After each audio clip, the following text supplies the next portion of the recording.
I'm now going to get Di Lucas to come and tell us all about land typing.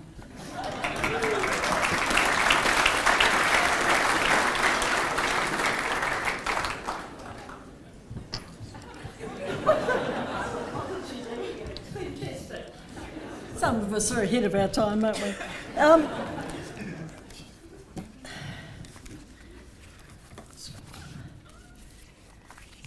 Tēnā koutou katoa, ko tititea, te maka, whakaruru. Ko mata o, te awa, whakaora, no terrace o, ke otutahi tōku ikoa. Ko Di Lucas tōku koa, he horunuku kai whakahiri o.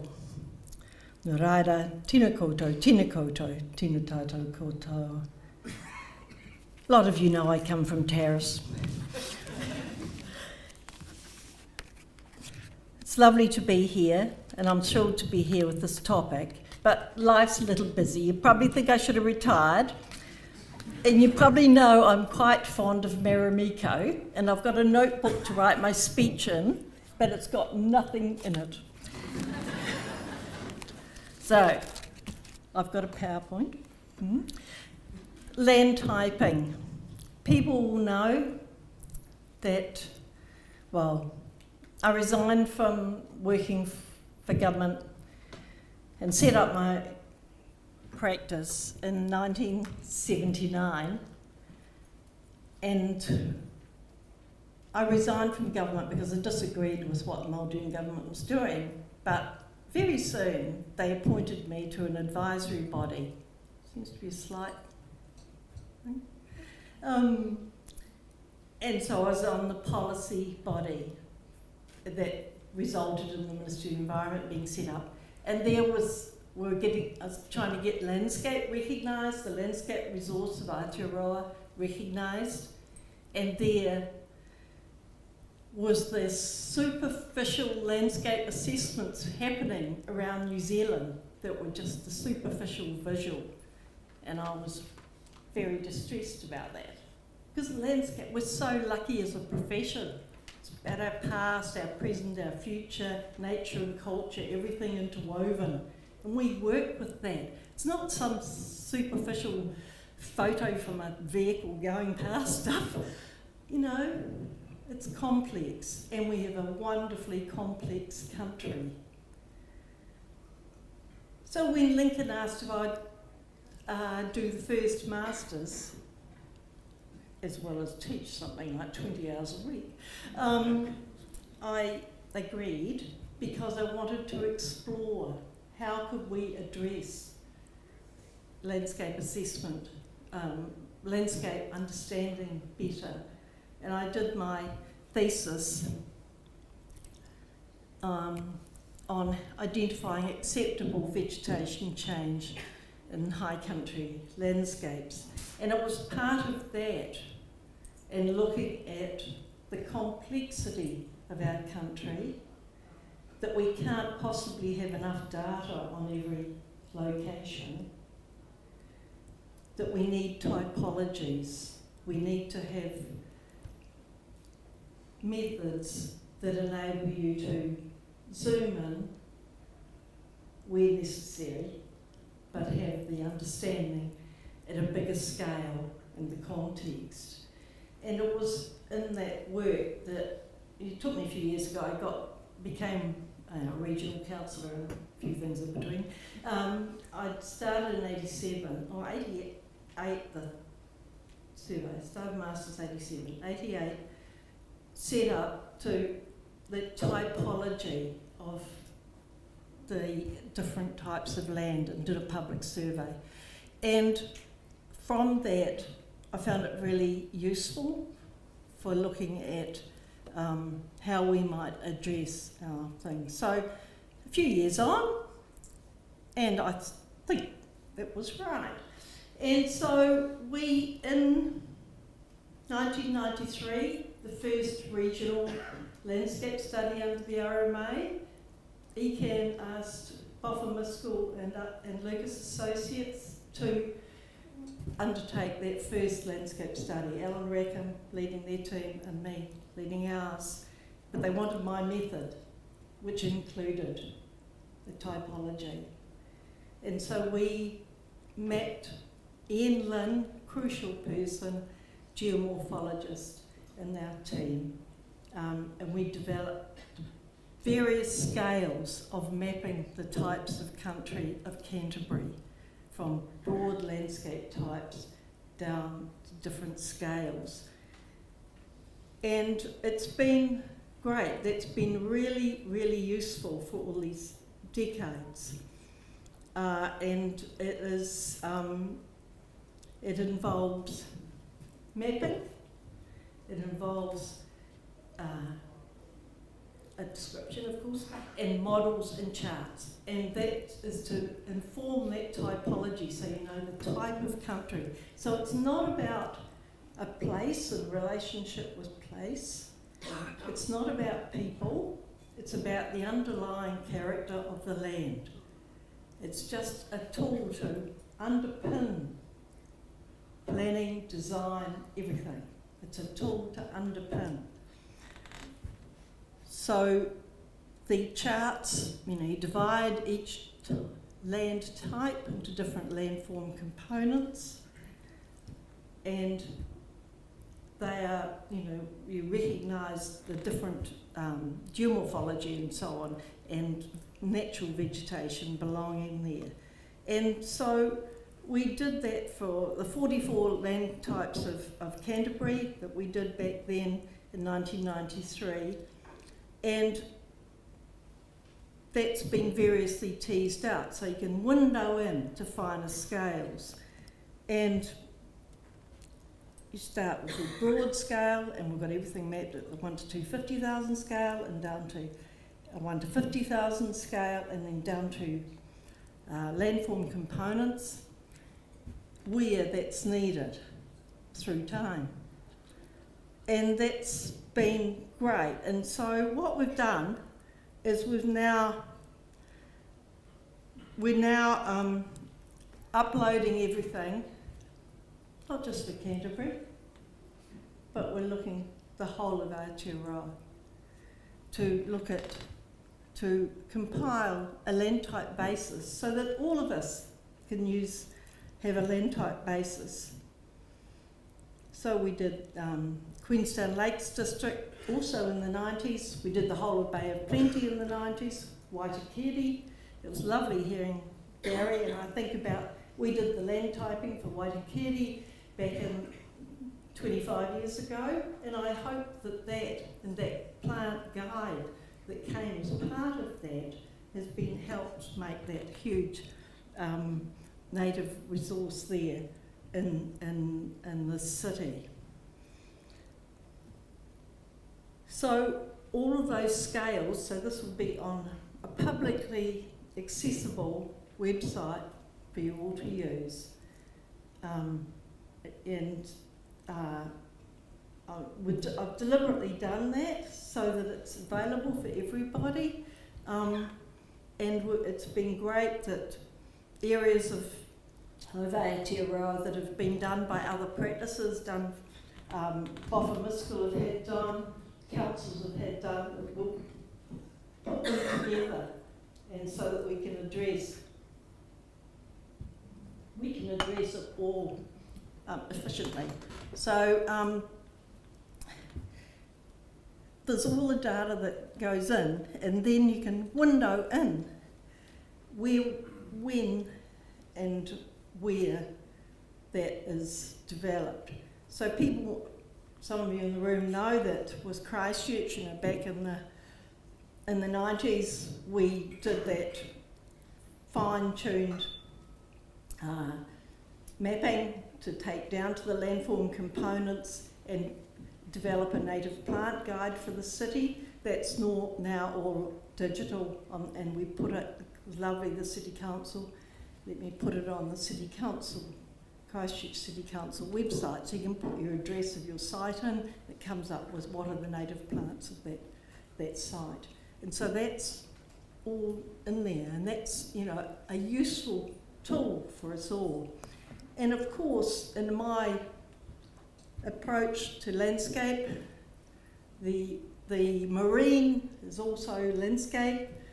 The land, as for tangata whenua, the land continues beneath the sea, and we have done some marine typologies, and we will, I hope, do more, because it's really important we can not just think about the kauri forest, the Butakawa forest, but the kelp forest below, that we recognise these typologies in our work. So, I was saying a timeless method. I haven't got much time, but I was thinking, what's an analogy for a timeless method? Not the Puriri model, I'd suggest. You know that Puriri caterpillars, say 5 years in the trunk of the Puriri, or in the hauhere, or in the puta wet. But then they hatch, lay 1,000 eggs across the forest floor. And do you know how long they last? 24 to 48 hours. Hours as a moth. So that's not our motto, okay? Tuatara is more like it. So, tuatara, you know, so they're the only species surviving from 200 million years ago in Gondwana, the only dinosaur species, and they're still here. So at the time when Frank was at Lincoln, and Hedley was there in 1970 as a student, Hedley's in the room as a student, Henry, interesting at this conference, Henry, a tuatara, was invited to be hosted in Invercargill. Now Henry took up residence there, and he's very comfortable. Now that is 52 years ago, 1970, Henry took up residence in Invercargill, tuatarium, and all these years later, every 2 years, he and Mildred, they produce eggs, they put under the soil, they go off and carry on with their thing, and tuatara hatch. Now, so Henry's 120 years old now, but every 2 years, breeding comfortably and having a great life in Invercargill. But in the wild, they're only in offshore islands now, but in the wild, they only breed every 4 years. So it shows adaptation. So we're going to have to think about that, like with our native plants and things. We'd have to think about which of our species can cope with this changing world. So we think about Henry and a timelessness, but you know, just a wee bit of a minor adjustment. Only breed every 2, breed every 2 years instead of every 4. So now we've got land typing as that nature-based thing. We've got it onto the website as a broad scale at least, for almost all of the country. This is last month, we've got a wee bit more now. And in the next month or two, we're going to, get our coverage pretty full. But it'll take time to get detail, and so there'll be projects, there'll be opportunities to look at that. And I welcome feedback on this stuff. So what we've attached to it, we've developed,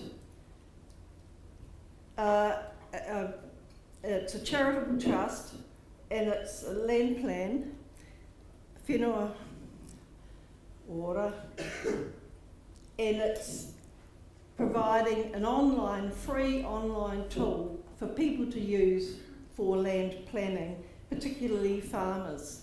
So you can run a tool over and look at different cover and what will that mean in terms of getting to carbon zero.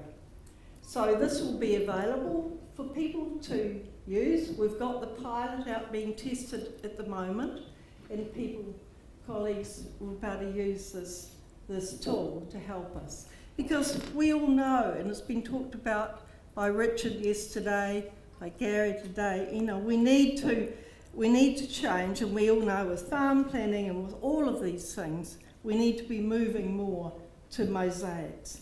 So we need to look at these in the multi-dimensions of the change. But, I was overly vigorous with the... Doesn't want to go back, does it? Oh, yeah.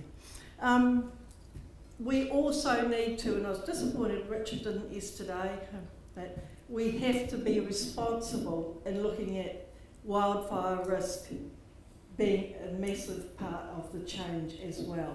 And so in our planning, design and management, wildfire risk absolutely has to be taken on board. So I'm on that group, as I mentioned the first day, and I just throw in these slides from Scion in to say we need to be addressing that as landscape architects, and it's not adequate at the moment. So land typing is starting to be as a draft. It's now online. Landtyping.nz is there for people to use, and people will have seen us use it around the country over the decades. We've found it a robust tool. It's useful for those landscape character area mapping that some landscape planners use, but also for, didn't know I was going to do this. I'll keep it well away. But also the models and the charts, really, really important to inform design. I mean, understanding the context, is a house site, a garden job, understanding, I see these people use schist in, wrong country, and limestone in the wrong country, understanding the underlying nature of a site, the place, the context. So, I'm very excited that we've done this all these years later, that it is a time, we're trying to do a Henry, we won't get to as well as he does, but, the Tuia Henry, and to provide an information base so that we can share that and get reasonable understanding rather than using whole lots of different stuff, because we've got a problem with so many experts these days don't make the connections. The natural science experts, they're very siloed, and so this method uses marvellous Ian Lynn and Mike Pole, and there's been Terry Crippen and other people that have worked with us over the years on these that can join the dots and pull together what is the typology. Yeah, so let's hope you enjoy using it. And I should look at my rough things here because, so it's spatial context, but gives you that detail to go in. Place, not place, typology. When I set up practice, I want to do rural design, there's farm planning like we're getting back to, and I wanted a mobile studio. I wanted to have a studio in a van, but it took weeks to get aerial photos and all those things. You couldn't do it then, but now we could, couldn't we? We could have a mobile farm planning studio going from farm to farm. Wouldn't that be exciting?